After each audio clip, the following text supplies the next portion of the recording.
Halo sahabatku pecinta kisah penuh pelajaran. Selamat datang kembali di channel Cerita Momo, tempat kita membedah kisah-kisah yang menghangatkan dan menguji hati, di mana keadilan selalu menemukan jalannya. Sebelum kita menyelami babak baru kisah yang akan menguras air mata dan emosi kita, sebuah kisah tentang seorang istri yang dikhianati dan dibuang, tetapi kembali dengan rencana pembalasan yang jauh lebih cerdas dan mematikan. Saya punya permintaan kecil. Tolong tunjukkan dukunganmu sekarang juga. Tanda jempol naik, like video ini sampai tombolnya biru. Bel subscribe, berlangganan, ke channel Cerita Momo agar kamu tidak ketinggalan setiap kelanjutan kisah ini. Balon ucapan dan yang paling penting, komen di bawah, tuliskan nama, asal kota, dan kata, hadir. Komen dari kalian adalah penyemangat bagi kami untuk terus menyajikan cerita yang tidak hanya menghibur, tetapi juga memberikan kekuatan. Siap? Mari kita mulai. Kisah ini dibuka dengan Liana menarik napas dalam-dalam, merasakan aroma minyak kayu putih yang selalu menyengat di rumah megah itu. Bukan, itu bukan rumahnya. Itu adalah rumah Bu Siti, mertuanya, yang telah menjadi penjara mewah bagi jiwa Liana selama 7 tahun pernikahan. Setiap sudut rumah ini memancarkan kemewahan yang dingin, kemewahan yang selalu diingat Liana, bukanlah miliknya. Kemewahan itu dibangun di atas bisnis properti Aldi, suaminya, bisnis yang selalu dibanggakan Bu Siti, sekaligus dijadikan senjata untuk merendahkan Liana. Di mata Bu Siti, Liana hanyalah seorang wanita biasa, yatim piatu yang tidak membawa apa-apa selain dirinya sendiri dan cinta buta pada Aldi. Bu Siti selalu mengingatkan Liana tentang pengorbanan Aldi dan keluarganya yang bersedia menerima menantu yang tidak punya latar belakang. Bu Siti tidak pernah tahu, tidak pernah sedikitpun menduga bahwa Liana, menantu yang setiap hari ia sindir dengan halus, adalah pewaris tunggal dari sebuah kerajaan digital yang selama ini tersembunyi. Ayah Liana, sebelum meninggal, adalah seorang visioner di bidang teknologi. Namun, ia selalu mengajarkan Liana bahwa kekuatan sejati terletak pada kerendahan hati dan kemampuan untuk mengamati tanpa terlihat. Sebelum pergi, ayah Liana mewariskan seluruh saham mayoritas di perusahaan rintisan teknologi, Connectech, kepada Liana. Perusahaan itu kini, 7 tahun kemudian, telah menjelma menjadi raksasa yang bergerak di balik layar, menggerakkan banyak infrastruktur digital perusahaan besar di Indonesia. Nilainya? Miliaran. Jumlah yang jauh melampaui seluruh aset properti Aldi dan Bu Siti. Liana memilih untuk merahasiakannya. Bukan karena takut atau malu, tetapi karena ia ingin melihat karakter sejati orang-orang di sekitarnya tanpa dipengaruhi oleh harta. Ia ingin melihat apakah Aldi mencintainya atau mencintai kekayaannya. Dan selama 7 tahun itu, ia mendapatkan jawabannya, pahit. Aldi tumbuh menjadi suami yang manja, angkuh, dan paling utama, terlalu patuh pada ibunya, Bu Siti. Saat ini, Liana sedang berada di dapur, membantu asisten rumah tangga, Art, menyiapkan makan malam untuk acara keluarga mingguan. Acara itu selalu menjadi arena penyiksaan mental bagi Liana. Hari ini, ia mengenakan blus sederhana dan celana panjang kerja. Ia tampak lelah, karena baru saja menyelesaikan meeting penting secara daring, diam-diam, dari sudut ruang kerja di rumah mertuanya yang jarang dikunjungi. Bu Siti datang, mengibaskan tangannya di udara seolah mengusir debu, padahal hanya ingin menarik perhatian. Bu Siti adalah tipikal wanita kelas atas yang penampilan luarnya selalu sempurna, tetapi hatinya sekering keripik. Ia melihat Liana dari ujung kaki hingga ujung rambut. Liana, kamu ini kenapa sih selalu pakai baju yang warnanya pucat begitu? Seperti tidak punya semangat hidup. Padahal sudah 7 tahun jadi istri Aldi, seharusnya gayamu sudah lebih modis, setidaknya demi menjaga reputasi suamimu, kata Bu Siti, suaranya lembut tetapi menohok tajam. Liana hanya tersenyum tipis, senyum yang sudah menjadi tameng otomatis. Bu, baju ini nyaman. Saya baru selesai menyelesaikan beberapa tugas, jadi yang penting rapi. Tugas apa? Tugas mengurus Darel dan dapur? Itu sih sudah kewajiban, potong Bu Siti cepat.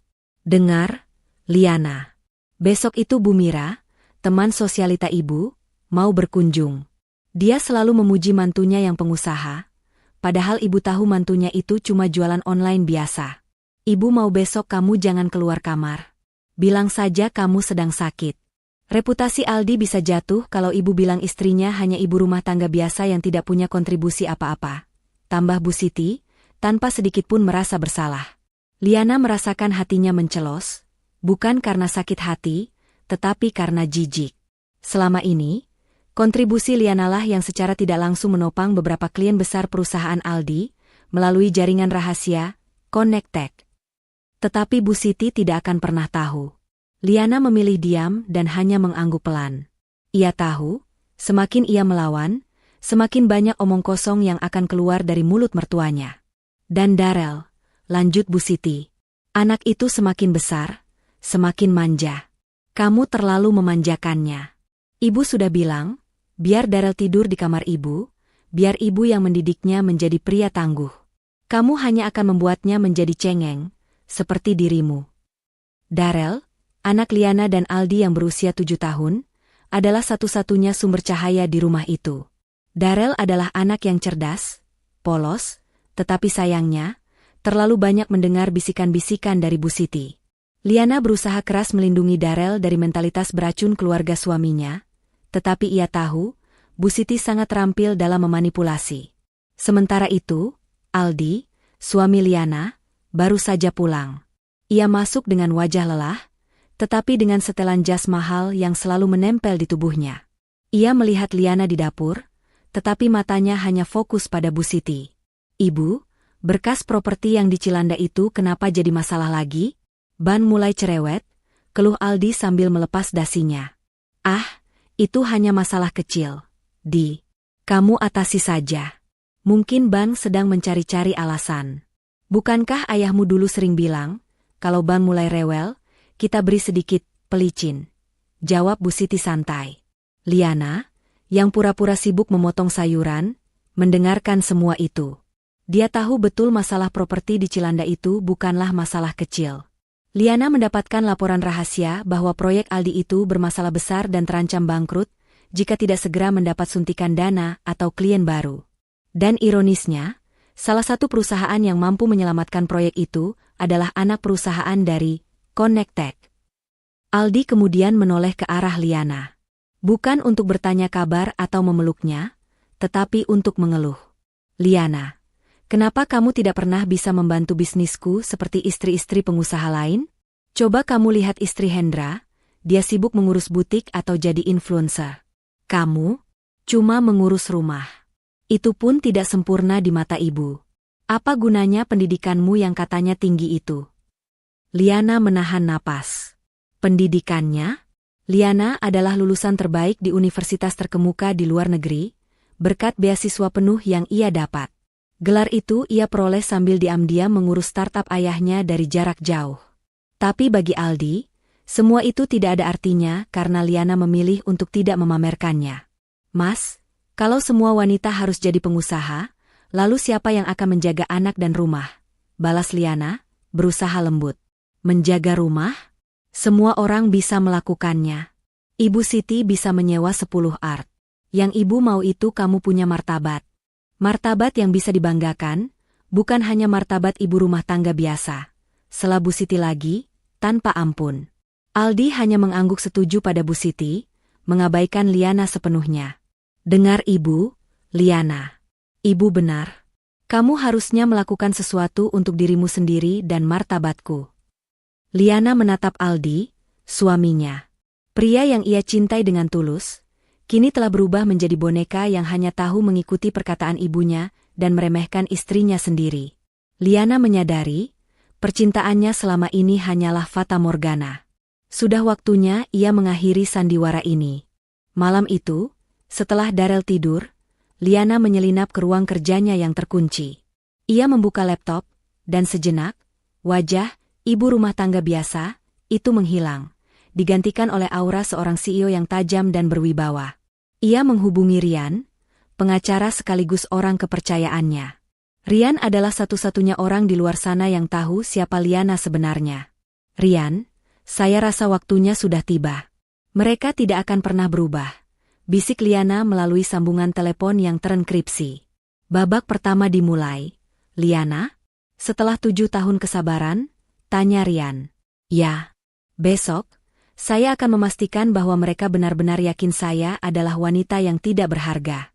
Setelah itu, kita mulai operasi. Bekukan semua aset Aldi yang memungkinkan, segera putuskan hubungan kerja semua anak perusahaan, Connect Tech, dengan perusahaan Aldi, dan siapkan surat cerai. Saya ingin dia merasakan apa artinya kehilangan segalanya di tangan wanita yang paling ia remehkan. Perintah Liana, suaranya dingin, penuh ketetapan hati. Rian, yang sudah lama menunggu momen ini, tersenyum bangga di ujung telepon. Sempurna, Bu Liana. Saya akan memanggil tim, jaring senyap, kita. Dalam 3 hari, mereka tidak akan menyisakan apa-apa. Liana menutup laptopnya. Ia kembali menatap pantulannya di jendela gelap. Wanita di pantulan itu tampak tenang, tetapi matanya memancarkan api. Ia telah hidup sebagai menantu yang direndahkan dan istri yang diabaikan. Ia sudah cukup bersabar. Ia adalah Liana, wanita yang diam-diam memegang kunci ke sebuah kerajaan digital, yang jejak kakinya, meskipun tertutup oleh debu kerendahan hati, sebenarnya terbuat dari emas murni. Dan sekarang, ia akan menggunakan jejak kaki emas itu untuk menghancurkan lantai retak kesombongan keluarga suaminya. Ia akan membuat mereka menyadari bahwa wanita yang mereka anggap tidak punya apa-apa, adalah satu-satunya yang mereka butuhkan. Liana kembali ke kamarnya, berbaring di samping Aldi yang sudah mendengkur. Ia tahu, esok hari, di meja makan itu, penghinaan terakhir akan datang, sebuah penghinaan yang diucapkan oleh mulut polos Darrell. Penghinaan itu akan menjadi pelatuk. Pelatuk yang akan melepaskan segala kehancuran yang telah Liana siapkan dalam diam selama bertahun-tahun. Liana menutup mata, menyiapkan dirinya untuk drama yang akan ia mainkan di hari berikutnya. Pagi itu, suasana di rumah Bu Siti terasa seperti biasanya, tegang dan dipenuhi aura kesombongan yang tersembunyi. Liana bangun lebih pagi dari biasanya, bukan untuk menyiapkan sarapan yang mewah, karena semua itu sudah diurus oleh Art, tetapi untuk mempersiapkan batinnya. Ia tahu, hari ini adalah hari di mana sandiwara panjangnya akan mencapai klimaks. Hari ini, ia akan membiarkan hatinya dihancurkan untuk terakhir kalinya, demi memicu pembalasan yang telah ia rencanakan dengan matang. Liana mengenakan pakaian paling sederhana yang ia miliki, kemeja katun lusuh dan celana panjang hitam yang sudah sedikit pudar. Ini adalah bagian dari peran yang ia mainkan, peran istri yang tidak peduli penampilan, yang dibenci Bu Siti. Bu Siti selalu menginginkan menantu yang bersinar dan memamerkan kekayaan, sementara Liana sengaja memilih redup. Saat Liana turun ke meja makan, Darrell, putra kecilnya yang berusia 7 tahun, sudah duduk di kursinya. Mata Darrell tampak polos, tetapi ada kerutan samar di dahinya, seperti anak yang sedang memikirkan sesuatu yang rumit. Liana mendekat, mencium puncak kepala Darrell dengan lembut. Darrell sayang, kenapa paginya diam saja? Ada yang mengganggu pikiranmu? Tanya Liana sambil mengelus rambut anaknya.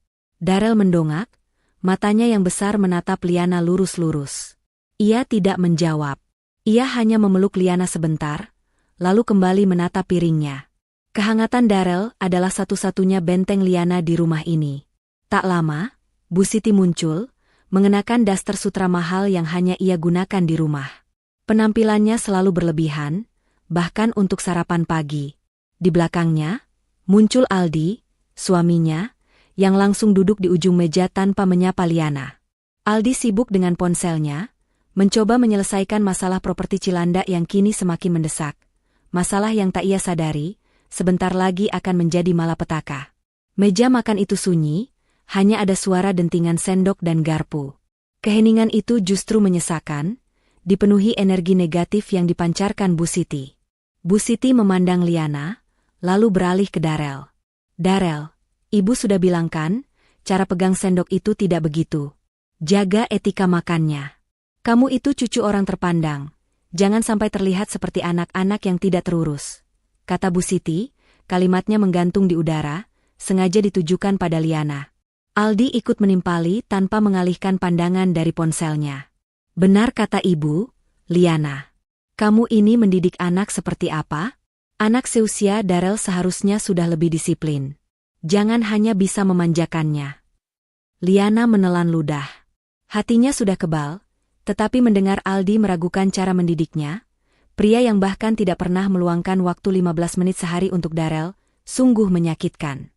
Mas, Darel itu anak yang sangat pintar. Dia hanya butuh waktu dan perhatian positif, jawab Liana mencoba membela.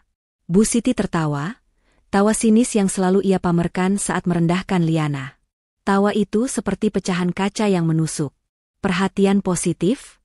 Darel tidak butuh perhatian murahan dari orang yang tidak punya ambisi. Darel butuh role model. Darel butuh mencontoh orang yang sukses, yang bisa menjamin masa depannya. Aldi akhirnya meletakkan ponselnya, wajahnya menunjukkan frustrasi yang bercampur dengan keangkuhan. Intinya, Liana, kalau kamu memang tidak bisa menjadi istri yang suportif secara materi, setidaknya jadilah ibu yang bisa membuat anak kita bangga. Bukannya malah membuat anak jadi cengeng. Liana hanya bisa menunduk, mengaduk tehnya yang dingin.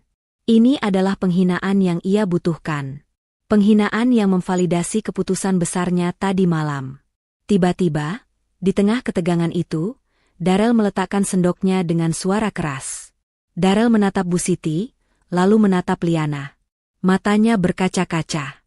Nenek bohong, kata Darel dengan suara kecil yang terdengar lantang di tengah keheningan. Bu Siti terkejut. Hah? Ibu bohong apa, Nak? Kata nenek. Darel menoleh lurus ke arah Liana, mengulang persis kalimat racun yang ditanamkan Bu Siti di benaknya, kalimat yang paling mengerikan yang pernah Liana dengar. Kata nenek, jika Ibu MT tidak ada yang akan peduli.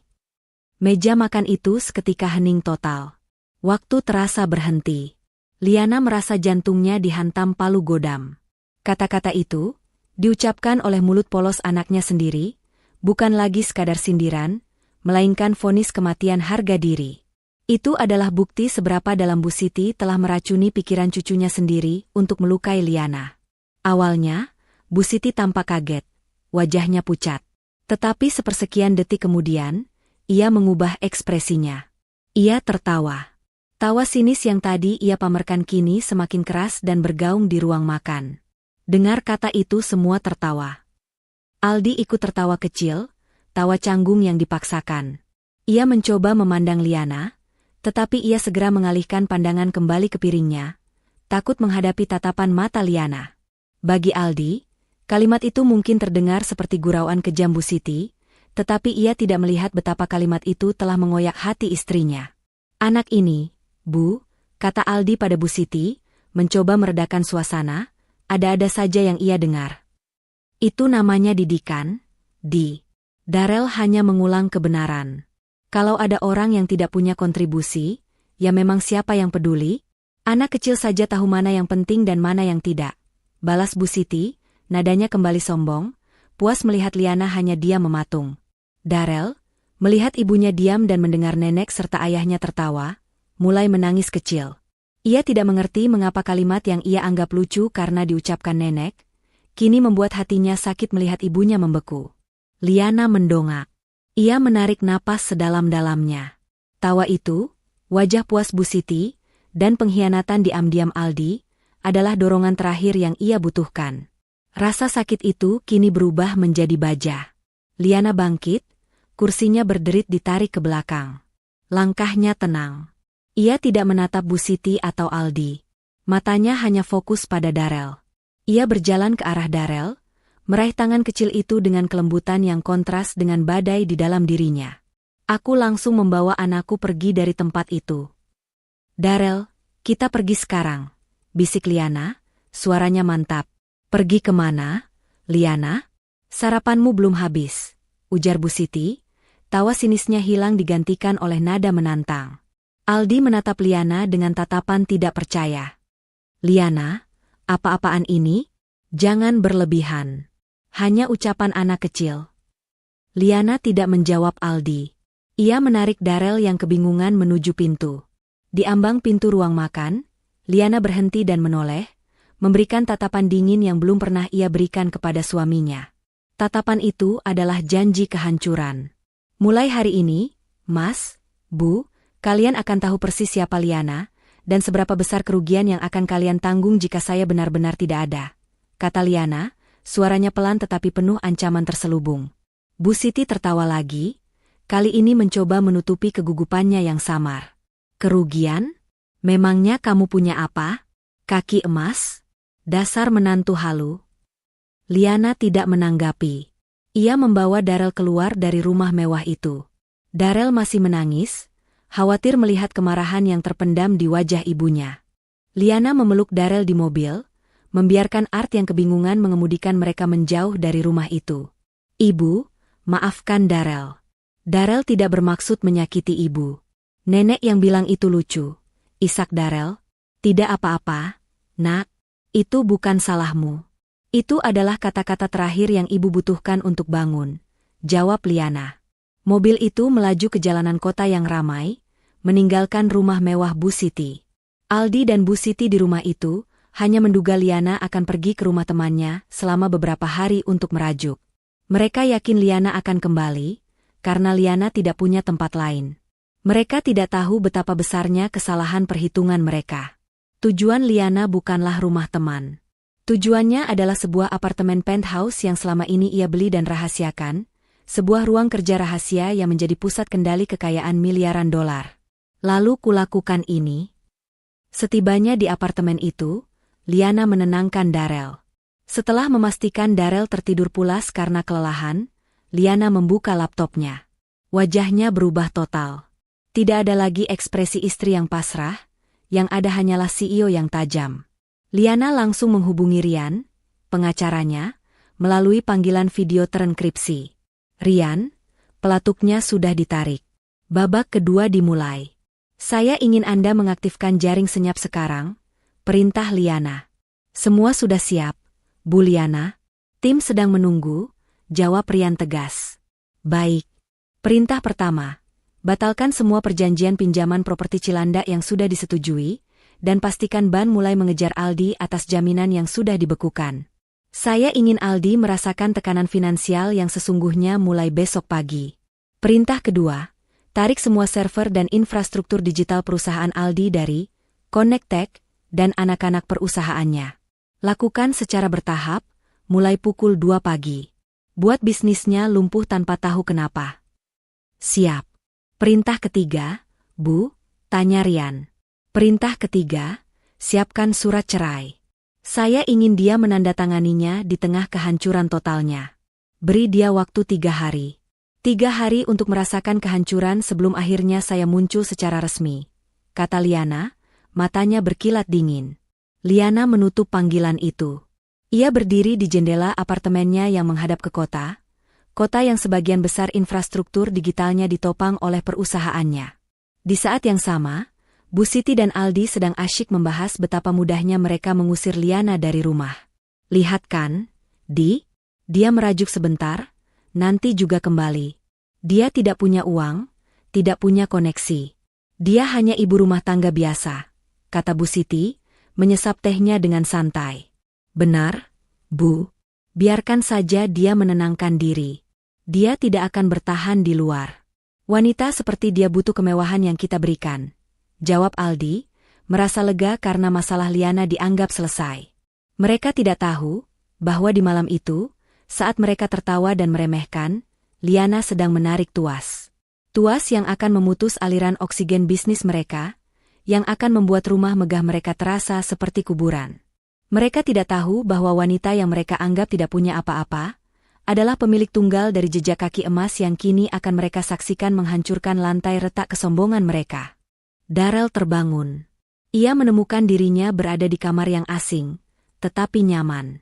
Jendela kamar itu sangat besar, menampilkan panorama lampu-lampu kota yang berkilauan seperti berlian di bawah langit malam. Ia melihat Liana, ibunya, duduk di sofa mahal sambil memegang ponsel, wajahnya serius dan berbeda dari biasanya. Wajah itu tidak menunjukkan kesedihan, melainkan ketenangan yang mendalam, seperti air di danau sebelum badai. Liana menutup panggilan teleponnya. Ia telah menghabiskan sebagian besar malam itu untuk menggerakkan bidak catur yang telah ia siapkan bertahun-tahun. Liana tahu, Darrell perlu diyakinkan. Ia perlu tahu bahwa keputusan ibunya pergi bukanlah sebuah kekalahan, melainkan sebuah awal. Darrell sayang, sudah bangun? Sapa Liana. Darrell bangkit, berjalan ke arah Liana dan memeluk pinggangnya. Ibu, kita di mana? Ini bukan rumah nenek. Kenapa kita pergi cepat-cepat tadi? Liana menghela napas. Kita berada di tempat yang sangat aman. Nak, ini adalah rumah ibu, yang ibu siapkan bertahun-tahun. Kita pergi karena ibu tidak ingin lagi berada di tempat di mana kita diremehkan. Ibu mau kamu tahu, kata-kata nenek itu salah besar. Ibu adalah wanita yang sangat berharga. Darrell menatap Liana. Tapi nenek bilang, ibu tidak punya apa-apa. Nenek salah, nak. Semua yang ibu punya, ibu sembunyikan. Sekarang, ibu akan tunjukkan kepadamu apa arti kekuatan yang sesungguhnya. Kekuatan bukan hanya tentang rumah besar dan mobil mahal, tapi tentang kemampuan untuk berdiri tegak saat orang lain mencoba menjatuhkanmu. Jelas Liana. Pagi menjelang. Cahaya matahari masuk melalui jendela kaca, menyinari interior apartemen penthouse yang elegan. Liana menyiapkan sarapan sederhana untuk Darrell. Darrell tampak lebih rileks di sini. Tidak ada teriakan dari Bu Siti, tidak ada tekanan dari Aldi. Hanya ada ibunya, dan pemandangan kota yang membentang luas. Liana kemudian mengambil sebuah koper kecil. Koper yang berisi beberapa pakaian Darrell dan dirinya, serta dokumen-dokumen penting yang tidak pernah ia tinggalkan. Koper kecil ini, secara simbolis, adalah satu-satunya harta yang ia bawa keluar dari rumah mertuanya. Selebihnya, ia tinggalkan. Ia meninggalkan semua kemewahan palsu yang diberikan Aldi, karena ia tahu, semua itu sebentar lagi akan menjadi debu. Liana mendudukkan Darrell di sampingnya. Darrell, hari ini ibu punya tugas penting untukmu. Kita akan memulai hidup baru. Tapi sebelum itu, ibu mau kamu memahami sebuah rahasia. Rahasia yang hanya kita berdua yang tahu. Liana menunjukkan laptopnya. Ia membuka situs web, Connect Tech, perusahaan startup teknologi yang kini menjadi raksasa. Ia menunjukkan logo itu pada Darrell. Perusahaan ini adalah warisan kakekmu. Dan sekarang, ibu adalah pemilik dan pemimpinnya. Semua orang di dunia bisnis tahu perusahaan ini, tapi mereka tidak tahu siapa pemilik aslinya. Hanya ibu, dan mulai hari ini, kamu, bisik Liana. Mata Darrell membulat. Ia tidak mengerti sepenuhnya, tetapi ia merasakan getaran penting dari ibunya. Nenek dan ayahmu tidak tahu rahasia ini, dan mereka harus menanggung konsekuensinya karena sudah meremehkan ibu. Hari ini, ibu akan mulai mengambil keputusan besar. Keputusan untuk membuat hidup ayah dan nenek berubah total. Kata Liana, nadanya tidak dendam, tetapi penuh keadilan. Di saat Liana sedang menguatkan Darrell dan memulai keputusan besarnya, Bu Siti dan Aldi di rumah mereka mulai merasakan keanehan. Pagi itu, telepon di rumah Bu Siti tidak berhenti berdering. Bukan telepon dari kolega yang mengucapkan selamat, melainkan telepon dari kantor bank yang meminta Aldi segera datang. Aldi, yang masih santai, mengabaikannya. Ia yakin itu hanya masalah administrasi biasa. Bu, jangan khawatir. Bank itu hanya drama, kata Aldi pada Bu Siti. Drama apa? Aldi, kamu harusnya lebih serius. Bisnis properti kita sedang goyah. Dan Liana, kenapa dia belum pulang? Istri macam apa itu? Pergi begitu saja setelah kita tegur sedikit. Gerutu Bu Siti. Mereka baru menyadari, Liana sudah pergi selama hampir 24 jam. Namun, mereka masih yakin Liana akan kembali. Mereka tidak sadar bahwa Liana sudah berada jauh, di balik layar, menggerakkan tuas kehancuran mereka. Pada jam 10 pagi, keanehan yang lebih besar terjadi. Semua sistem digital di kantor Aldi mendadak mati. Server-server utama yang menampung data proyek dan keuangan tiba-tiba offline. Teknisi yang dipanggil Aldi hanya bisa menggelengkan kepala. Pak Aldi, aneh sekali. Server kita bukan hanya offline, tapi seolah-olah seluruh infrastruktur digital kita telah ditarik paksa dari pusat data. Semua data proyek properti Cilanda hilang tak berbekas, lapor sang teknisi dengan wajah panik. Aldi merasakan keringat dingin mengucur. Proyek Cilanda adalah proyek ambisius yang menjanjikan keuntungan besar, tetapi juga memiliki risiko kebangkrutan tertinggi jika datanya hilang.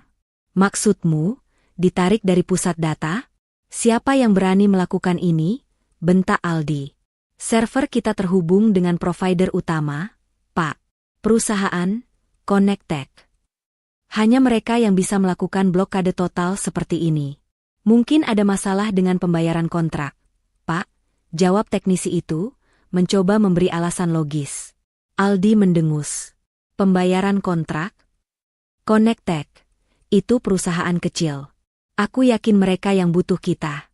Mereka sudah bekerja sama dengan kita bertahun-tahun. Cepat hubungi kontak kita di sana. Aldi tidak tahu bahwa Connectech bukanlah perusahaan kecil. Aldi juga tidak tahu bahwa kontak yang biasa ia hubungi di sana adalah karyawan yang setia pada Liana, karyawan yang kini sedang mengikuti perintah Liana untuk memutus bisnis Aldi secara total. Bu Siti, yang mendengar keributan itu, menghampiri Aldi. Ada apa, Di? Kenapa kamu panik begini? Kantor, Bu. Servernya mati total. Seluruh data proyek Cilanda hilang. Katanya ada masalah dengan Connectech, kata Aldi, wajahnya mulai menunjukkan ketakutan. Ya ampun, masalah apa itu? Itu perusahaan kecil, Di. Telepon Liana. Mungkin dia bisa membujuk. Bukannya dia punya kenalan yang bekerja di sana? Dulu dia pernah bilang begitu, ujar Bu Siti, mencoba mengingat-ingat. Liana memang pernah mengatakan itu, sebagai backup dan testing reaksi suaminya. Saat itu, Aldi hanya tertawa dan meremehkan. Kenalan? Mana mungkin dia bisa?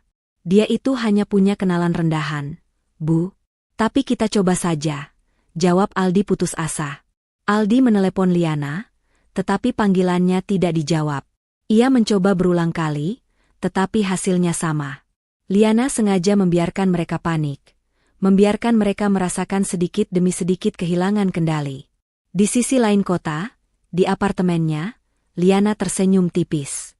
Ia sedang memantau notifikasi dari Rian. Blokade digital sudah dimulai. Sekarang, giliran serangan finansial. Rian mengirimkan pesan, bank sudah mengirimkan surat pemberitahuan mendesak.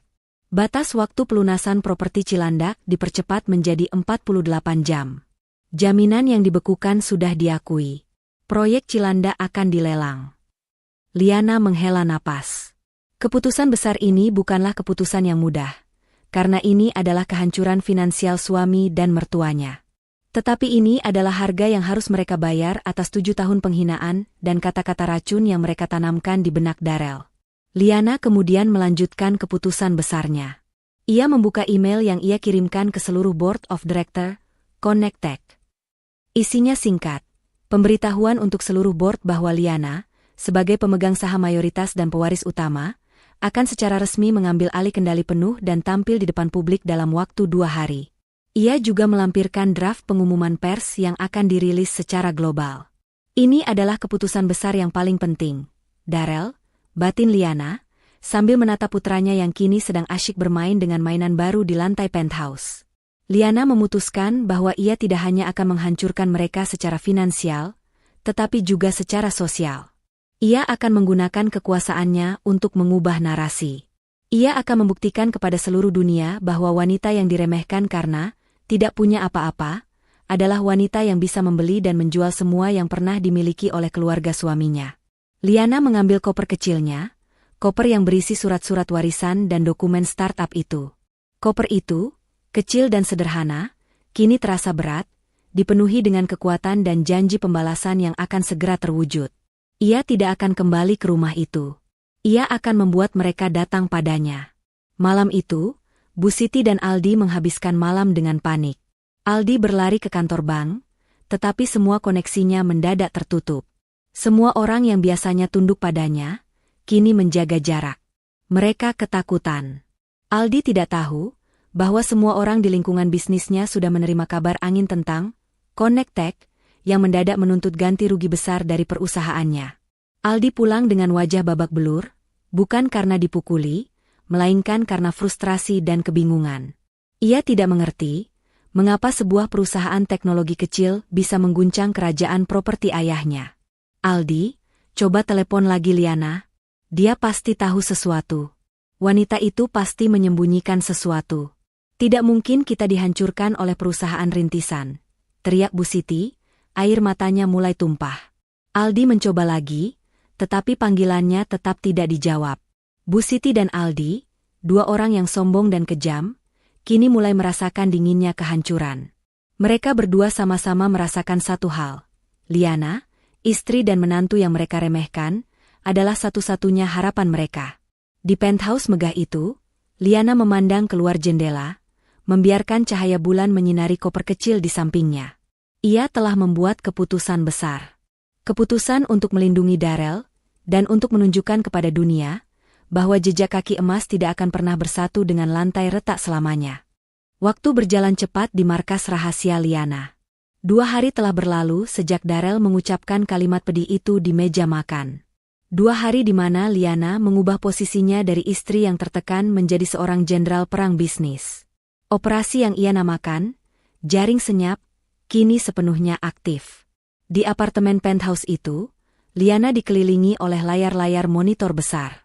Darrell, yang sedang bermain di ruang sebelah, sesekali melihat ibunya sibuk, tetapi ia tidak rewel. Darrell kini mengerti bahwa ibunya sedang melakukan sesuatu yang sangat penting. Liana telah menjelaskan bahwa ia sedang membuat permainan strategi besar yang akan melindungi mereka. Liana menerima laporan langsung dari Ryan, pengacara kepercayaannya. Laporan itu bukan tentang kasus perceraian, melainkan tentang kehancuran finansial yang terencana dengan presisi. Bu Liana, blokade perbankan sudah sempurna. Pinjaman properti Cilandak secara resmi dinyatakan gagal bayar, dan proses pelelangan akan diumumkan besok pagi. Aset jaminan mereka tidak cukup menutupi utang, lapor Ryan melalui layar. Liana mengangguk, matanya tajam menatap grafik di layar yang menunjukkan anjloknya nilai saham perusahaan properti Aldi. Dan reaksi Aldi histeris. Dia sudah menghubungi semua kenalan lamanya, tetapi kami sudah mengamankan setiap celah. Semua mantan kolega dan rekan bisnis pentingnya sudah kami hubungi melalui jaringan, Connect, dan mereka semua mendapat pesan yang jelas, jangan bantu Aldi. Dia adalah kapal yang akan tenggelam. Mereka ketakutan karena tahu siapa yang bergerak di belakang layar. Jelas Ryan.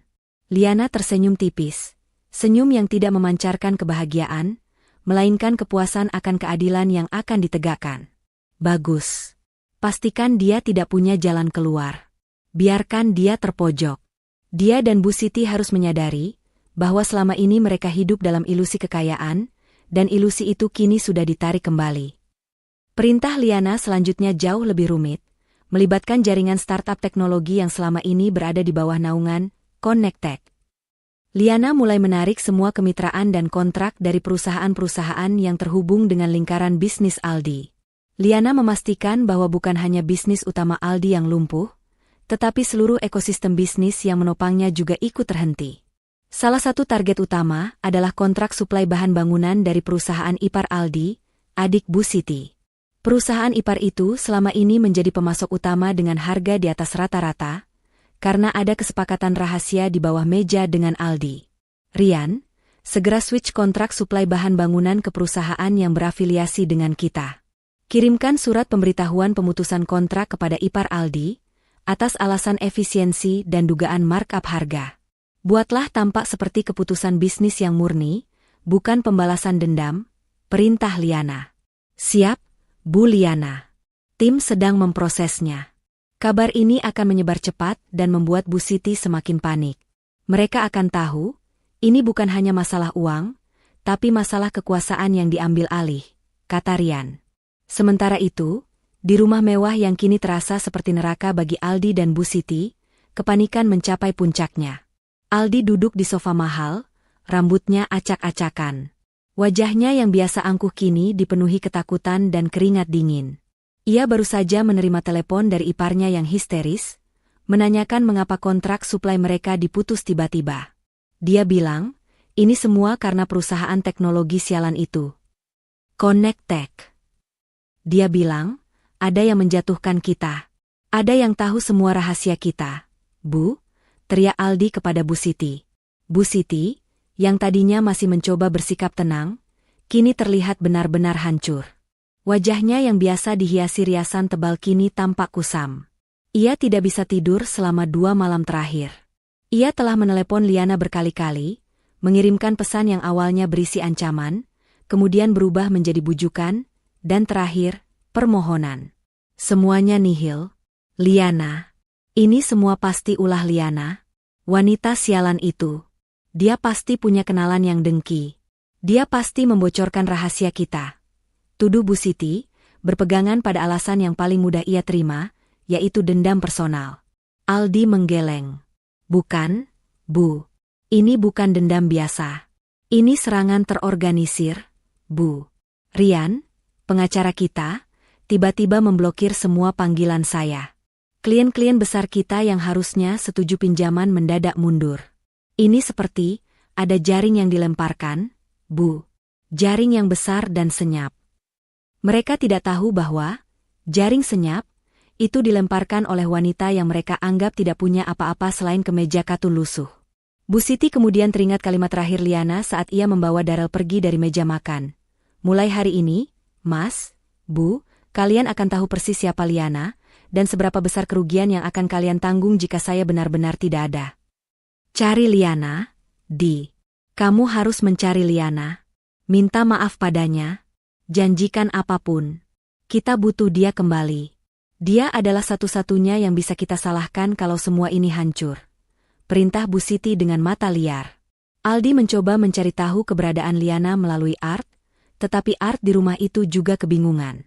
Mereka hanya tahu Liana pergi dengan koper kecil, dan tidak meninggalkan jejak. Dia seperti hilang di telan bumi, Bu. Nomornya tidak aktif. Ponselnya, seolah-olah sudah diganti. Tidak ada jejak di media sosial, seru Aldi. Di apartemennya, Liana tersenyum pahit. Ponsel lama yang biasa ia gunakan telah ia hancurkan dan buang. Ponsel barunya hanya berisi kontak-kontak penting dari dunia bisnisnya. Ia telah memutuskan semua koneksi dari masa lalunya, kecuali Darel. Saat itu, Rian mengirimkan satu laporan penting. Surat cerai sudah selesai disiapkan. Liana membuka file digital itu. Matanya membaca setiap poin. Gugatan cerai, hak asuh penuh atas Darel, dan pembagian aset yang adil. Adil dalam arti Liana hanya mengambil kembali aset pribadinya yang ia investasikan di awal pernikahan tanpa sepengetahuan Aldi, dan meminta ganti rugi atas penghinaan yang ia terima, yang disimbolkan dengan sejumlah uang yang fantastis. Namun, ada satu pasal yang ia sisipkan sendiri. Aldi harus mengakui secara tertulis bahwa selama ini ia telah lalai sebagai suami dan ayah, dan secara terbuka meminta maaf kepada Liana di depan Darel. Pasal ini adalah yang paling penting bagi Liana, bukan uang. Ia ingin Darel tahu bahwa ibunya benar, dan ayahnya salah. Liana menutup file itu, lalu menatap Darel yang baru saja selesai bermain. Darel, besok ibu akan sangat sibuk. Besok, semua orang akan tahu rahasia ibu, kata Liana, mengelus kepala Darel. Darel mengangguk polos. Rahasia Connectech, Bu? Ya, Nak. Dan ibu akan membuat ayahmu dan nenekmu sangat terkejut. Mereka akan tahu bahwa semua yang mereka inginkan, semuanya berada di tangan ibu. Janji Liana. Jaring senyap sudah dipasang sempurna. Semua jalur komunikasi, jalur finansial, dan jalur hukum Aldi sudah terblokade total.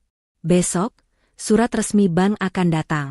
Besok, surat pemutusan kontrak terakhir akan diterima Aldi. Dan lusa, Liana akan bersiap untuk muncul. Bu Siti dan Aldi di rumah megah mereka kini hanya bisa duduk. Mereka tidak lagi berbicara tentang mobil baru atau liburan mewah. Mereka hanya berbicara tentang utang, tentang ban, dan tentang Liana. Mereka mulai menyadari bahwa kemewahan yang mereka nikmati ternyata sangat rapuh, sangat bergantung pada keseimbangan yang kini telah dihancurkan oleh wanita yang mereka anggap remeh. Aldi memandangi foto pernikahannya dengan Liana. Wajah Liana di foto itu tampak polos dan penuh harapan. Ia mengingat semua cemoohan yang ia lontarkan, semua persetujuannya terhadap sindiran Bu Siti. Ia merasa mual. Bukan karena takut kehilangan uang, tetapi karena ia mulai menyadari bahwa ia telah mengusir satu-satunya orang yang mungkin bisa menyelamatkannya. Di malam yang dingin itu, Bu Siti berteriak histeris, bukan lagi karena marah, tetapi karena ketakutan. Kita harus mencari wanita itu, Dia tidak boleh menghilang. Kita butuh dia. Liana, dari kejauhan, mendengar jeritan mereka melalui laporan tidak langsung dari Rian. Suara jeritan itu, yang penuh keputusasaan, tidak memberikan kepuasan, tetapi justru ketenangan. Ia telah memilih jalur ini. Jalur yang keras, tetapi jalur yang benar-benar memberikan keadilan. Pagi hari di rumah Bu Siti adalah kekacauan yang terencana dengan baik oleh Liana. 3 hari sejak kepergian Liana dan Darel, ketenangan palsu rumah itu telah hancur total. Bu Siti dan Aldi kini hidup dalam ketakutan yang nyata, bukan lagi sekadar frustrasi. Mereka telah mencoba semua cara untuk menghubungi Liana, mengirimkan pesan yang kini berubah dari marah menjadi merengek, tetapi semua usaha itu hanya disambut oleh keheningan total. Bu Siti duduk di meja makan, tempat yang 3 hari lalu menjadi panggung tawa sinisnya, kini menjadi saksi kejatuhannya. Ia tidak lagi makan sarapan mewahnya. Matanya terus menatap pintu, menunggu. Di, kamu harus cari tahu Liana kemana. Ibumu tidak bisa hidup seperti ini. Semua teman sosialita ibu mulai bertanya-tanya kenapa kamu tidak muncul di acara mereka. Kenapa ibumu tidak bisa dihubungi? Seru Bu Siti, suaranya parau. Aldi, yang semalam suntuk mencari data cadangan di kantor yang telah lumpuh, masuk dengan langkah gontai. Wajahnya yang biasa mulus kini ditumbuhi cambang tipis. Ia tampak benar-benar putus asa. Bu, kantor sudah hancur total. Bukan hanya Connectech yang memutus kita, tapi semua klien besar yang terhubung dengan layanan digital kini ikut pergi. Mereka semua takut. Mereka bilang, jika mereka masih bekerja sama dengan kita, mereka akan diblokade dari layanan Connectech secara global, kata Aldi, menyentuh kepalanya yang terasa pusing. Blokade global? Mereka siapa sampai berani melakukan itu? Perusahaan rintisan murahan begitu, teriak Bu Siti. Bukan murahan lagi, Bu. Ternyata Connectech itu bukan perusahaan lokal biasa. Mereka itu raksasa di balik layar, Bu. Pemimpin pasar infrastruktur digital. Dan anehnya, tidak ada yang tahu siapa pemiliknya. Semua yang tahu hanya bilang, pemiliknya sangat kuat dan punya kekuasaan tak terbatas. Jelas Aldi, matanya penuh horor. Ia mulai menyadari bahwa musuh yang ia hadapi jauh lebih besar dari yang ia bayangkan. Tiba-tiba, suara bel pintu berbunyi nyaring, memecah keheningan di ruang makan. Seorang kurir datang membawa beberapa amplop besar berwarna merah. Surat untuk Bapak Aldi dan Ibu Siti, kata kurir itu dengan suara datar. Aldi mengambil amplop itu dengan tangan gemetar. Ia membuka amplop pertama, sebuah surat peringatan merah dari bank utama yang selama ini menjadi mitra utama mereka. Surat itu menyatakan bahwa batas waktu pelunasan total pinjaman proyek properti Cilandak telah berakhir. Bank secara resmi akan menyita aset jaminan mereka, yaitu sertifikat rumah mewah yang mereka tempati saat ini. Aldi membaca paragraf kunci berulang kali. Mengingat gagalnya pembayaran dan ditemukannya kejanggalan pada aset jaminan yang dibekukan, maka bank wajib melakukan penyitaan aset berupa properti atas nama Bapak Aldi dan Ibu Siti yang beralamat di, dan akan dilelang selambat-lambatnya 7 hari sejak surat peringatan merah ini dikeluarkan. Aldi menjatuhkan surat itu. Wajahnya pucat pasi, seperti mayat. Bu, rumah ini, Bu, mereka menyita rumah ini. Proyek Cilandak dilelang. Semua uang jaminan kita hilang, teriak Aldi, histeris. Bu Siti segera mengambil amplop kedua, yang ditujukan untuknya. Itu adalah surat dari Pengadilan Agama, pemberitahuan gugatan cerai dari Liana. Bu Siti membaca isi surat itu dengan cepat. Matanya menyapu setiap kata, lalu tertuju pada satu nama, Liana. Wanita ini, berani-beraninya dia, gugatan cerai? Dia pikir dia siapa? Menantu tidak tahu diri. Uang cerai apa ini? Dia minta ganti rugi atas penghinaan? Jumlahnya sangat besar. Kita tidak punya uang sebanyak ini, jerit Bu Siti, suaranya melengking. Di mata Bu Siti, gugatan cerai itu jauh lebih memalukan daripada penyitaan rumah. Itu adalah aib sosial yang tidak akan bisa ia terima. Aldi dan Bu Siti saling pandang. Mereka kini menyadari betapa parahnya situasi mereka. Bukan hanya bisnis yang runtuh, bukan hanya utang yang menumpuk, tetapi rumah tinggal dan harga diri mereka juga akan ikut direnggut. Liana. Ini semua ulah Liana. Dia pasti bekerja sama dengan musuh kita. Dia pasti membocorkan semua rahasia kita saat kita meremehkannya. Tuduh Bu Siti, kini fokusnya hanya satu, Liana. Aldi menggeleng putus asa. Bukan, Bu. Ini bukan musuh biasa. Ini jaring senyap. Ada yang sengaja menutup semua jalan kita. Ingat yang dikatakan Liana? Kalian akan tahu persis siapa Liana, dan seberapa besar kerugian yang akan kalian tanggung jika saya benar-benar tidak ada. Mereka kemudian mencoba mencari tahu siapa pengacara Liana. Setelah mencari melalui koneksi mereka yang tersisa, mereka menemukan nama yang membuat lutut Aldi lemas. Rian. Rian adalah salah satu pengacara bisnis paling cerdas dan paling mahal di kota, yang terkenal hanya menangani klien-klien ultra high net worth. Tidak mungkin. Mana mungkin Liana bisa menyewa Rian? Dia itu gajinya saja sebulan lebih besar dari seluruh kekayaan kita. Seru Bu Siti, air matanya kini benar-benar tumpah, bukan air mata drama, melainkan air mata penyesalan dan ketakutan. Aldi tidak punya waktu untuk histeris. Ia harus bergerak cepat. Ia harus mencari Liana. Kita harus ke kantor Rian. Bu, kita harus memohon. Kita harus menawarkan apa saja.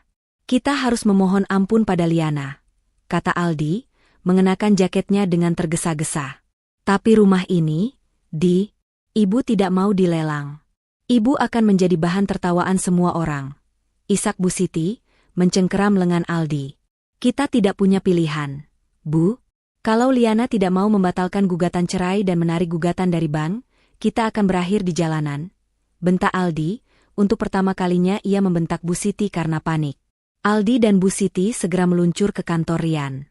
Mereka berharap Rian akan memberikan petunjuk tentang keberadaan Liana. Namun, sesampainya di sana, mereka hanya disambut oleh sekretaris yang dingin. Bapak Rian sedang tidak bisa diganggu. Beliau sedang mempersiapkan pertemuan besar klien penting, ujar sang sekretaris tanpa ekspresi. Aldi mencoba menyogok, mencoba mengancam, tetapi sekretaris itu tetap teguh. Ia hanya memberikan satu pesan singkat.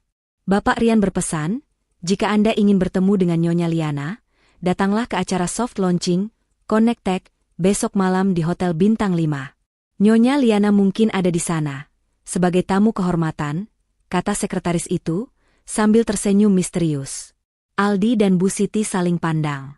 Connect Tech? Perusahaan yang telah menghancurkan mereka? Dan Liana akan menjadi tamu kehormatan? Mereka tidak mengerti. Logika mereka sudah rusak. Kita harus datang, Kita harus datang. Liana pasti ada di sana. Kita akan memohon di depan umum, kalau perlu, putus Bu Siti, dengan sisa-sisa harga diri yang tersisa. Mereka pulang ke rumah yang hanya tinggal menghitung hari akan dilelang. Bu Siti dan Aldi menghabiskan malam itu dalam keheningan yang dingin. Mereka menyesali setiap kata-kata yang pernah mereka ucapkan, setiap tawa sinis di meja makan. Mereka menyesali Darel yang pergi, dan terutama, mereka menyesali Liana, wanita yang selama ini mereka kira tidak punya apa-apa, tetapi ternyata adalah satu-satunya jembatan menuju keselamatan mereka. Di penthouse megah itu, Liana menerima laporan dari Rian. Mereka sudah menerima semua surat, Bu Liana. Dan mereka tahu tentang acara soft launching besok malam, lapor Rian. Bagus. Berarti mereka akan datang. Pastikan keamanan diperketat. Saya ingin mereka datang sebagai orang biasa, bukan sebagai tamu penting. Mereka akan menjadi cameo kehancuran mereka sendiri, perintah Liana. Liana kemudian menatap Darel yang sedang tertidur. Ia mengelus kepala Darel. Besok, Nak, Ibu akan menunjukkan pada semua orang siapa ibu yang sebenarnya. Dan ayahmu dan nenekmu akan tahu persis apa arti, tidak ada yang akan peduli. Bisik Liana, matanya memancarkan tekad yang kuat. Liana telah melempar surat peringatan merah. Dan kini, panggung untuk pembalasan besar sudah disiapkan. Malam itu, Hotel Bintang 5 di jantung kota menjadi pusat perhatian para pelaku industri dan bisnis teknologi. Acara soft launching, Connect Tech, telah menarik ratusan tokoh penting, mulai dari investor kakap, pejabat, hingga media massa. Semua orang ingin tahu siapa sosok di balik perusahaan raksasa yang selama ini bergerak diam-diam, yang mendadak muncul dan menggebrak pasar dengan kekuatan tak tertandingi. Di sudut ruang acara, Bu Siti dan Aldi berdiri kaku. Penampilan mereka malam itu jauh dari kata mewah. Mereka tidak lagi mengenakan pakaian terbaik mereka, karena pikiran mereka sudah dipenuhi ketakutan dan kepanikan. Wajah Bu Siti tampak menua 10 tahun, riasannya tipis, dan matanya terus memindai kerumunan, mencari sosok Liana. Mereka datang bukan sebagai tamu terhormat, melainkan sebagai penyusup yang putus asa. Saat masuk, mereka ditahan sebentar oleh petugas keamanan, karena nama mereka tidak ada di daftar tamu utama. Mereka hanya bisa masuk setelah memohon dan mengaku sebagai kolega bisnis lama yang sangat mendesak untuk bertemu pimpinan. Ibu malu sekali. Semua orang memandang kita. Kita harus segera temukan Liana dan memohon padanya. Kita harus katakan bahwa kita akan melakukan apa saja agar dia menarik semua gugatan itu. Bisik Bu Siti, suaranya gemetar. Aldi mengangguk kaku. Ia juga merasa sangat terhina. Selama ini, ia terbiasa menjadi pusat perhatian. Kini, ia hanya bayangan yang terpojok. Kita harus bersabar. Bu, Liana pasti akan muncul. Sekretaris Rian bilang dia tamu kehormatan. Tapi, sebagai tamu kehormatan saja sudah sehebat ini, Bu. Siapa sebenarnya pemilik perusahaan ini? Bu Siti mencibir. Siapapun dia pasti sedang menggunakan Liana sebagai pion untuk menjatuhkan kita. Kita harus menyentuh hati Liana, Hanya dia yang bisa menyelamatkan kita dari penyitaan rumah besok.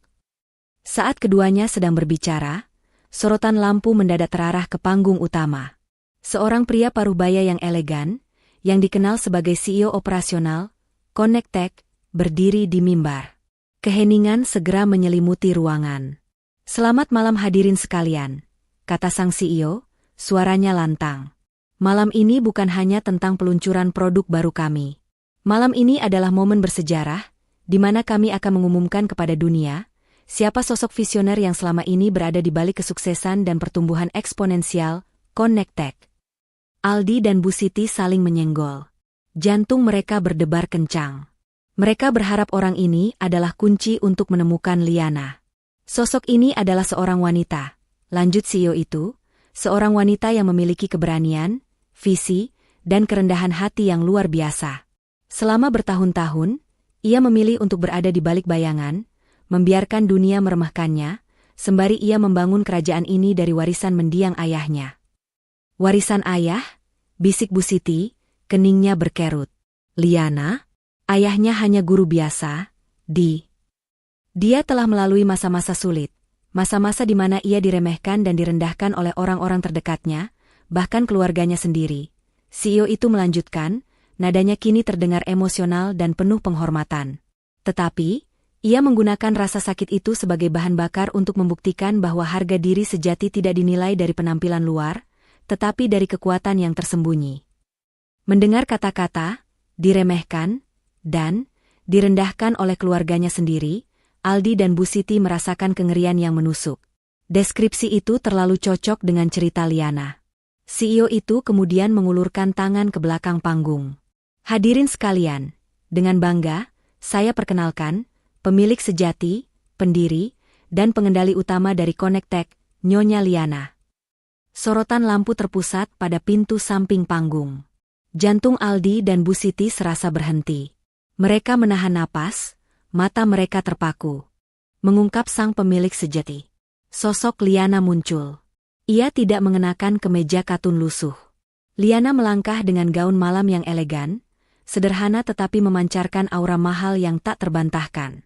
Ia tidak terlihat seperti istri yang tertekan, melainkan seperti penguasa.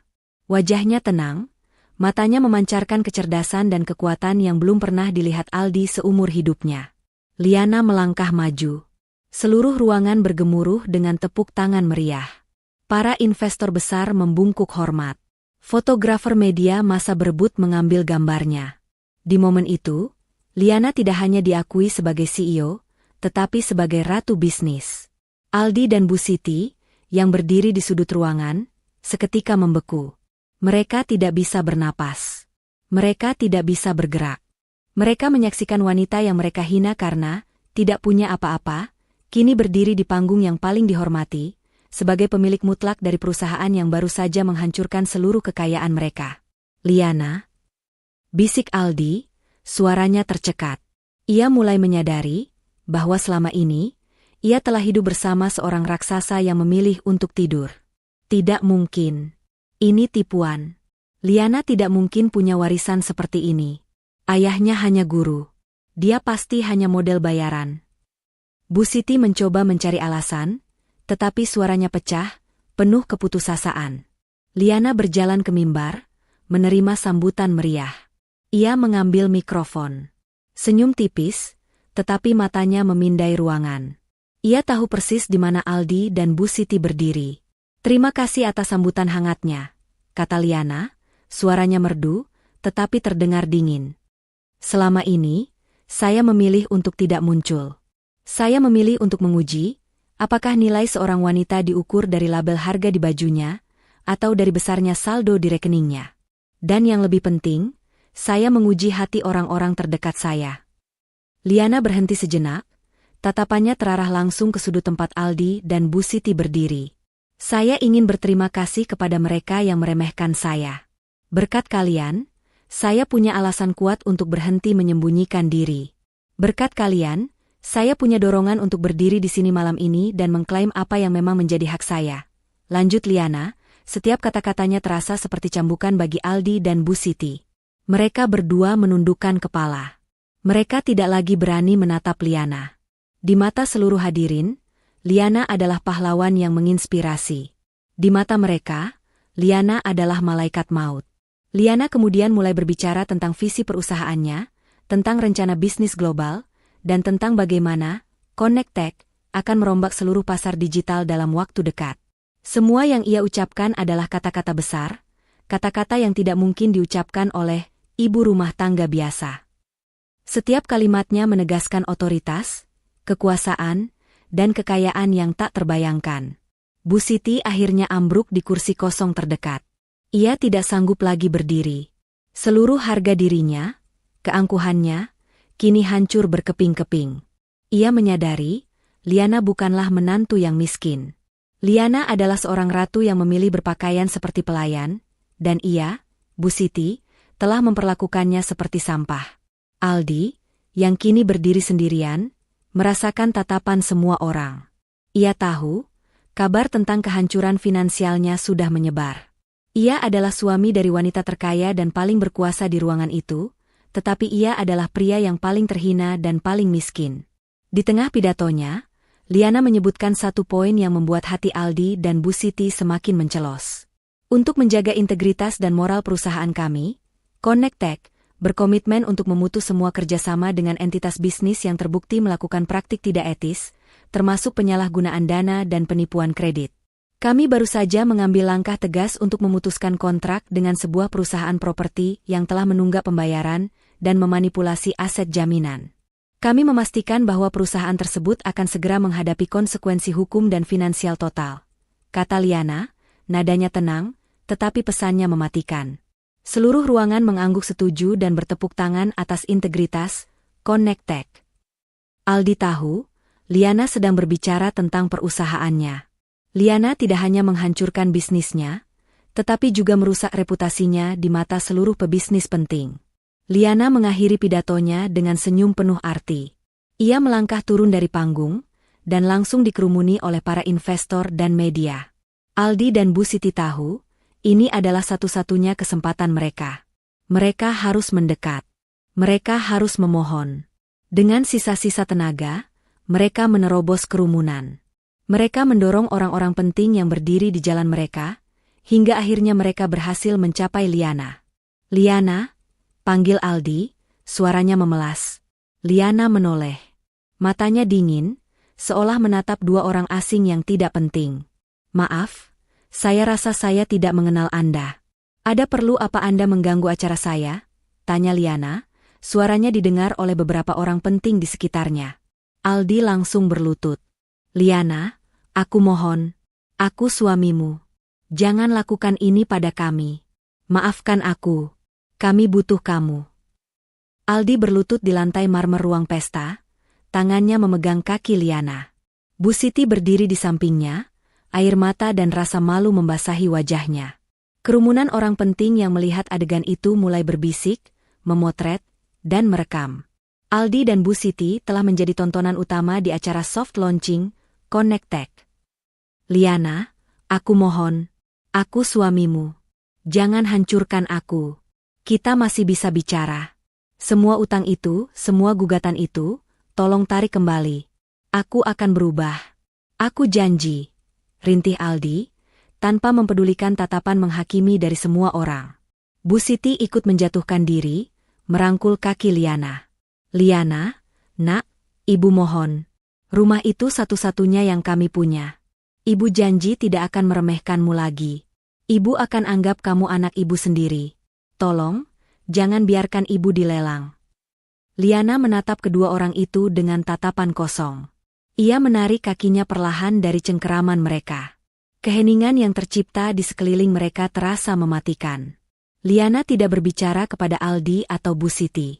Ia berbicara kepada semua orang yang menonton. Tolong berikan saya mikrofon, pinta Liana kepada CEO operasional, yang dengan sigap memberikannya. Liana kembali melangkah ke mimbar, meninggalkan Aldi dan Bu Siti yang masih berlutut di bawah. Ia berdiri di bawah sorotan lampu, wajahnya tenang, tetapi suaranya bergetar karena emosi yang tertahan. Maafkan interupsi yang tidak terduga ini, kata Liana, suaranya lantang memecah keheningan. Tetapi, kehadiran dua orang ini mengingatkan saya pada alasan utama saya memutuskan untuk tidak lagi bersembunyi. Alasan yang melibatkan kata-kata paling kejam yang pernah saya dengar, yang ironisnya, diucapkan oleh bibir polos anak saya sendiri. Aldi dan Bu Siti mendongak, merasakan kengerian yang semakin dalam. Liana menatap tajam ke arah Aldi dan Bu Siti. 3 hari yang lalu, anak saya Darel, yang baru berusia 7 tahun, mengulangi apa yang ia dengar dari neneknya, dari wanita ini. Liana menunjuk Bu Siti. Darel berkata, kata nenek, jika Ibu MT tidak ada yang akan peduli. Dengar kata itu semua tertawa. Tertawa di atas rasa sakit saya, tuan-tuan dan nyonya-nyonya. Suasana di ruangan itu berubah drastis. Dari rasa kagum menjadi keheningan yang dipenuhi amarah tersembunyi. Liana menarik napas. Mereka menertawakan saya karena saya dianggap tidak punya apa-apa. Mereka yakin, jika saya tidak ada, tidak akan ada kerugian, tidak akan ada yang sedih, karena saya hanyalah istri yang tidak berguna. Mereka mengukur nilai saya hanya dari kemeja katun lusuh yang saya pakai. Hari ini, saya ingin mengakhiri kesalahpahaman fatal itu. Liana kemudian menaikkan volume suaranya, setiap kata-katanya penuh tekanan. Hari ini, dunia akan tahu, jika saya MT, akan ada kerugian miliaran yang akan mereka tangisi. Kalimat itu, diucapkan dengan penuh otoritas, menghantam Aldi dan Bu Siti seperti palu. Kata-kata Bu Siti yang kejam kini berbalik menjadi bumerang paling mematikan. Mereka meremehkan Liana karena berpikir ia tidak akan meninggalkan kerugian. Kini, Liana membuktikan bahwa kepergiannya menyebabkan kerugian finansial yang tak tertanggungkan. Liana melanjutkan. Aldi dan Bu Siti, yang sedang berlutut di sana, meminta maaf, memohon. Mereka tidak memohon ampunan, mereka memohon uang saya. Mereka memohon agar saya menarik kembali blokade hukum dan finansial yang saya, sebagai pemilik Connectech, telah tetapkan. Mereka membutuhkan wanita yang 3 hari lalu mereka cemooh di meja makan. Mereka butuh wanita yang mereka ajarkan kepada cucunya sendiri, bahwa kepergiannya tidak akan disesali siapapun. Wajah Bu Siti dan Aldi sudah merah padam karena malu. Mereka ingin menghilang di telan bumi. Liana mengakhiri pidatonya dengan nada dingin yang mematikan. Saya tidak akan menarik gugatan cerai, Tuan Aldi. Dan saya tidak akan membatalkan penyitaan rumah Anda. Biarkan hukum berjalan. Biarkan kerugian yang kalian rasakan hari ini menjadi pelajaran. Pelajaran bahwa kesombongan dan keangkuhan harus dibayar mahal. Harga diri seorang ibu tidak bisa ditertawakan. Liana melangkah turun dari mimbar. Ia menoleh ke arah Aldi dan Bu Siti yang masih berlutut, dan memberikan pandangan terakhir. Pandangan yang mengatakan, sandiwara sudah berakhir. Di tengah kerumunan yang kini mulai berbisik-bisik, Aldi dan Bu Siti menyadari bahwa permohonan mereka telah gagal total. Liana telah menggunakan panggung paling terhormat untuk menghukum mereka di depan umum. Liana melangkah pergi, dikelilingi oleh para pengawalnya dan Rian, pengacara kepercayaannya. Ia tidak lagi menoleh ke belakang, meninggalkan Aldi dan Bu Siti yang masih berlutut di tengah lantai marmer. Kehadiran mereka telah mengotori acara peresmiannya, tetapi pada saat yang sama, Liana telah menggunakan mereka sebagai bukti nyata dari keangkuhan yang harus dihukum. Aldi bangkit, wajahnya merah padam antara malu dan marah yang meletup-letup. Bu Siti masih menangis sesenggukan di lantai, tidak peduli dengan tatapan ratusan pasang mata yang kini melihat mereka sebagai pecundang. Liana, kau tidak bisa melakukan ini padaku. Aku suamimu, teriak Aldi, mencoba mengejar Liana. Para pengawal Liana segera memblokir jalan Aldi. Mereka mendorong Aldi dengan sopan tetapi tegas, mencegahnya mendekati Liana. Tuan, Nyonya Liana tidak ingin lagi berurusan dengan Anda. Silakan pergi dengan tenang, kata salah seorang pengawal. Aldi meronta, tetapi kekuatannya tidak sebanding. Sementara itu, Bu Siti semakin histeris. Ia menunjuk ke arah Liana yang kini sedang menyambut tokoh-tokoh penting di dekat pintu keluar. Ini tidak adil. Dia tidak punya bukti. Dia tidak punya hak, jerit Bu Siti. Tiba-tiba, Rian, yang berdiri di samping Liana, memberikan isyarat kepada seorang kurir yang sudah menunggu di pintu. Kurir itu mendekati Aldi dan Bu Siti yang sedang berteriak-teriak. Surat untuk Bapak Aldi dan Ibu Siti, kata kurir itu. Aldi meraih surat itu dengan tangan gemetar. Itu adalah sebuah dokumen hukum tebal. Blokade total dan kehancuran pesta. Aldi membuka surat itu. Itu bukan sekadar surat cerai atau peringatan penyitaan. Itu adalah surat perintah blokade total aset dari pengadilan. Blokade itu mencakup semua aset yang masih tersisa, termasuk rekening giro pribadi yang selama ini mereka sembunyikan dari laporan pajak. Di dalam amplop itu juga terselip satu lembar kertas lagi, surat pengumuman lelang rumah. Lelang rumah mereka akan dilakukan besok pagi. Tidak mungkin, jerit Aldi. Rekening kita, semua sudah diblokir. Kita tidak punya uang sepeser pun. Bu Siti membaca pengumuman lelang itu. Ia menjerit melengking, suara yang memecah tawa dan perbincangan para tamu undangan. Rumah kita. Besok. Kita akan diusir besok. Ibu tidak mau. Ibu tidak mau tinggal di jalanan, ratap Bu Siti. Pesta yang tadinya meriah kini menjadi arena kehancuran bagi Aldi dan Bu Siti. Mereka berdua, dua orang yang sombong dan angkuh, kini menjadi tontonan yang menyedihkan. Para tamu penting, yang tadinya hanya berbisik, kini terang-terangan menatap dengan jijik. Mereka melihat akhir tragis dari kesombongan dua orang yang jatuh, karena meremehkan wanita yang ternyata adalah pemilik dari kekuatan sesungguhnya. Aldi, dalam keputusasaan totalnya, berbalik, mencari wajah Bu Siti. Ini semua gara-gara ibu. Kalau ibu tidak mengajarkan kalimat kotor itu pada Darel. Kalau ibu tidak meremehkan Liana. Kita tidak akan seperti ini. Bu Siti, yang sudah hilang kendali, balas menampar Aldi. Kamu yang tidak becus. Kamu suami yang lemah. Kamu yang tidak bisa mempertahankan istrimu. Keduanya terlibat pertengkaran yang memalukan di tengah pesta, saling menyalahkan di depan para tamu. Kehancuran mereka bukan hanya finansial dan hukum, tetapi juga kehancuran harga diri dan hubungan. Liana, yang melihat adegan itu dari jauh, berbalik. Ia tidak perlu lagi melihat. Ia telah mencapai tujuannya.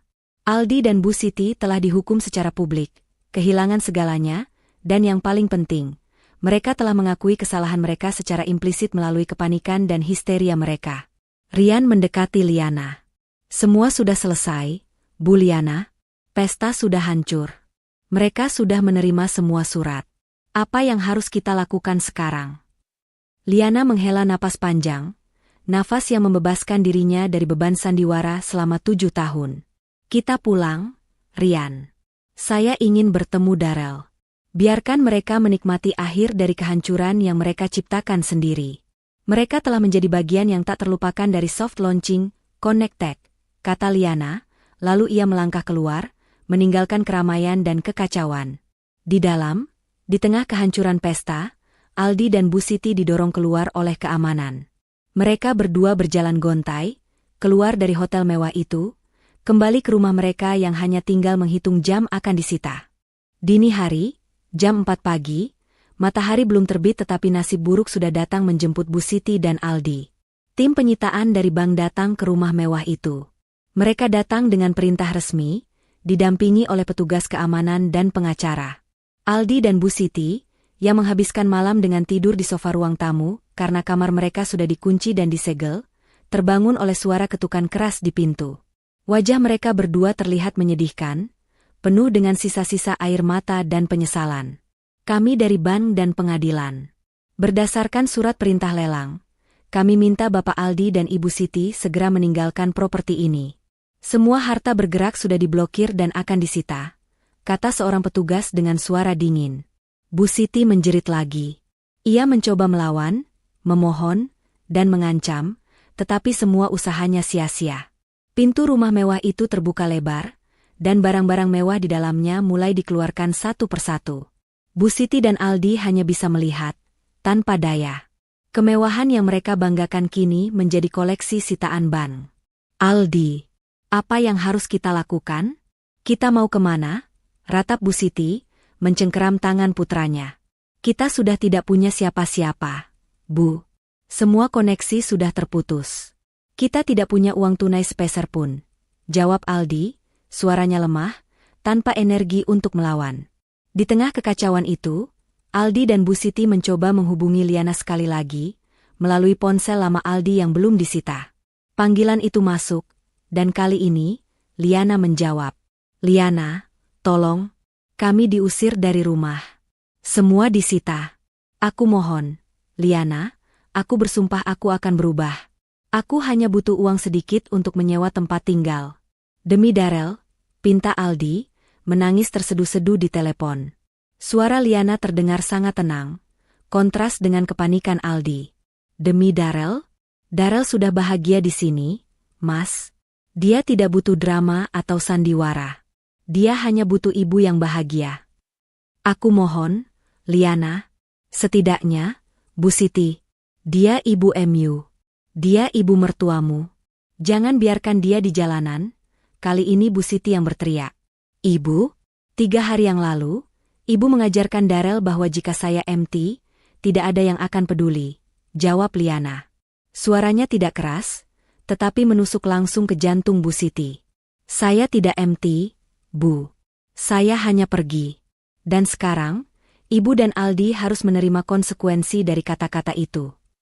Liana kemudian melanjutkan dengan nada formal. Proses perceraian akan berjalan sesuai jalur hukum. Semua aset yang diblokir adalah milik pribadi saya, atau ganti rugi yang harus dibayar. Saya tidak akan menarik gugatan apapun. Saya memberikan kalian keadilan. Keadilan setimpal dengan penghinaan yang kalian berikan pada saya selama 7 tahun. Liana memberikan jeda. Pintu penyesalan bagi kalian sudah terkunci, Mas. Kuncinya sudah saya buang saat kamu tertawa di meja makan. Liana menutup teleponnya. Pintu penyesalan yang terkunci telah dikunci rapat oleh Liana sendiri. Aldi menjatuhkan ponselnya. Ia menatap Bu Siti. Mereka berdua kini sendirian, berdiri di depan rumah yang sebentar lagi akan menjadi milik bank. Mereka telah kehilangan segalanya. Harta, harga diri, dan satu-satunya orang yang memiliki kekuatan untuk menyelamatkan mereka. Bu Siti akhirnya hanya bisa menangis pasrah. Tangisan itu bukan lagi tangisan amarah atau drama, melainkan tangisan penyesalan sejati. Penyesalan karena telah menukar kehangatan menantu dan cucu dengan kesombongan yang kini berujung pada kehancuran. Petugas bank memberikan sisa uang tunai yang tersisa di dompet mereka, jumlah yang sangat kecil. Aldi dan Bu Siti, dengan pakaian lusuh yang sama yang mereka kenakan sejak acara di hotel, berjalan gontai menjauh dari rumah mewah itu, memulai hidup baru mereka sebagai orang yang bangkrut. Di penthouse megah, Liana memandang keindahan pagi dari jendela. Ia tidak merasa puas atas penderitaan mereka, tetapi ia merasa lega. Ia telah memutus ikatan beracun itu. 6 bulan telah berlalu sejak kehancuran itu. Liana dan Darel kini tinggal di penthouse mewah milik Liana, yang kini terasa seperti rumah sejati, dipenuhi kehangatan dan ketenangan. Liana tidak lagi harus berpura-pura menjadi siapapun. Ia adalah pemilik Connectech, seorang wanita bisnis yang dihormati, dan yang paling penting, seorang ibu yang bahagia. Darel, yang awalnya sempat tertekan dengan drama perpisahan orang tuanya, kini tumbuh menjadi anak yang ceria dan cerdas. Ia sering menemani Liana bekerja dari rumah, dan ia mengagumi ibunya, si Ratu Digital. Pagi itu, Liana sedang duduk di sofa, membaca laporan keuangan yang sukses. Darel menghampirinya, membawa sebuah gambar yang baru ia selesaikan. Gambarnya adalah Liana yang mengenakan mahkota. Ibu, lihat. Ini adalah ibu, Ratu Darel, kata Darel, wajahnya berseri-seri. Liana tersenyum, memeluk Darel. Terima kasih, sayang. Kamu adalah hadiah terbaik bagi ibu. Liana mendapatkan kabar terakhir dari Rian, bahwa proses perceraian telah selesai. Aldi tidak punya pilihan selain menandatangani semua dokumen, mengakui kegagalannya sebagai suami dan ayah. Aldi dan Bu Siti kini hidup sederhana di pinggiran kota, bekerja serabutan, dan menghadapi kesulitan finansial yang tak pernah mereka bayangkan. Mereka benar-benar kehilangan segalanya, bukan karena Liana, melainkan karena kesombongan mereka sendiri. Tiba-tiba, ponsel Liana berbunyi. Itu adalah pesan singkat dari Aldi. Liana, aku tidak meminta apa-apa lagi. Aku hanya ingin bertemu Darel sebentar. Aku ingin minta maaf padanya, dan mengakui bahwa aku adalah ayah yang buruk. Aku tidak akan memintamu kembali. Aku hanya ingin Darel tahu kebenarannya, bahwa ibu adalah yang terbaik. Liana terdiam sejenak. Ia tahu, permintaan itu tulus. Liana selalu ingin Darel mendapatkan kejelasan, bukan dendam. Liana setuju. Pertemuan itu diadakan di taman kota, di bawah pengawasan Rian. Darel berlari memeluk Aldi, yang terlihat kurus dan kelelahan. Aldi memeluk putranya erat-erat, air matanya jatuh. Aldi berjongkok di hadapan Darel. Darel, ayah minta maaf. Ayah sudah sangat jahat pada ibu.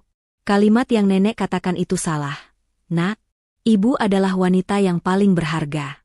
Ibu sangat kuat dan sangat hebat. Ibu adalah yang terbaik. Ayah sangat bangga padamu dan ibumu. Darel mendengarkan dengan serius. Saat Aldi selesai berbicara, Darel menghapus air mata di wajah ayahnya. Ketenangan sejati dan hadiah terbaik. Ayah, Darel sudah memaafkan. Tapi Darel mau tinggal sama ibu. Ibu tidak akan pernah meremehkan Darel, kata Darel dengan polos. Aldi mengangguk. Ia tahu itu adalah keputusan yang adil. Ayah tahu, nak, ibu adalah rumahmu yang sesungguhnya. Aldi kemudian menoleh ke arah Liana, yang berdiri menjaga jarak. Liana, terima kasih telah memberikan kejelasan pada Darel. Dan terima kasih, telah mengajarkanku apa arti harga diri yang sebenarnya.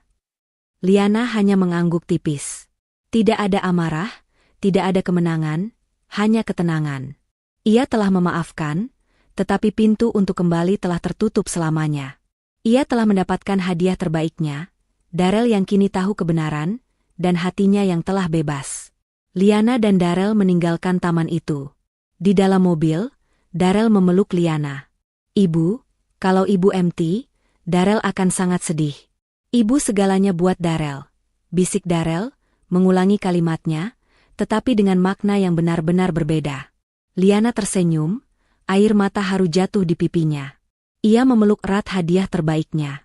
Ia tidak lagi harus membuktikan apa-apa kepada siapapun. Ia telah mencapai kemenangan sejati, kemenangan atas hati anaknya, dan atas dirinya sendiri. Ketenangan yang ia rasakan kini lebih berharga daripada semua miliaran di rekeningnya. Harga diri dan kehangatan keluarga tidak bisa ditukar dengan kesombongan dan kekayaan palsu. Meremehkan orang lain, terutama pasangan hidup, adalah menanam benih kehancuran bagi diri sendiri.